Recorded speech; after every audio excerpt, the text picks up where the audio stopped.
Onu dedi ben yazacağım dedi. Tamam.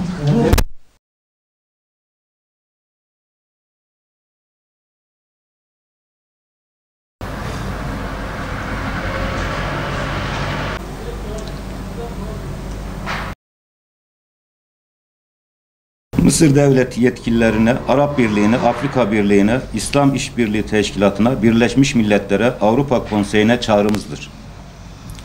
Mısır'daki idam cezalarının infazı durdurun. Mısır Arap Cumhuriyeti'nde gerek askeri mahkemelerde, gerekse olağanüstü mahkemelerde verilen idam kararları neticesinde binlerce kişiye idam cezası verilmiş ve geçtiğimiz bir yılda 100'den fazla insan idam edilmiştir. Son olarak 14 Haziran 2021 tarihinde Mısır Yüksek Mahkemesi tarafından verilen karar ile 12 kişi hakkında daha idam cezası kesinleşmiştir.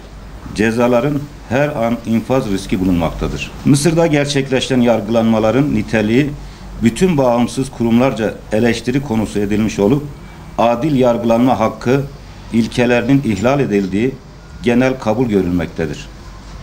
Mahkemelerin bağımsız olmadığı, tarafsız davranmadığı, siyasi mahpusların suçlu olduğu ön yargısıyla hareket edildiği, adil yargılanma hakkının gerek soruşturma aşamasında, gerekse yargılanma aşamasında ihlal edildiği, işkenceli sorgulamalarla aleyhe deliller oluşturulduğu, yargılanmaların siyasi muhaliflere tasfiye için araç olarak kullanıldığı yönünde tespitler bulunmaktadır. İdam, geri dönüşü olmayan, dinin, hukukun temel gayelerinden ve en dokunulmazlardan olana, yaşama hakkına yönelmiş çok ağır bir cezalandırma şeklidir. Özellikle kriz dönemlerinde gündeme gelen siyasi yargılanmalarda verilen idam kararlarının ve yaşanan infazların ülke tarihleri açısından birer utanç kaynağı olduğu ve iç barışın tesisi noktasında geri dönülmez hasarlara yol açtığı tarihi bir gerçektir.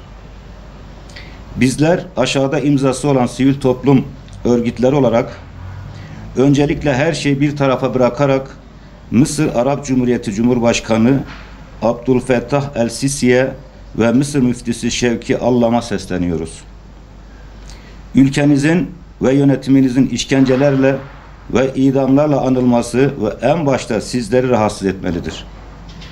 Bu utancı daha fazla devam ettirmeyin ve idam cezalarının infazını durdurun.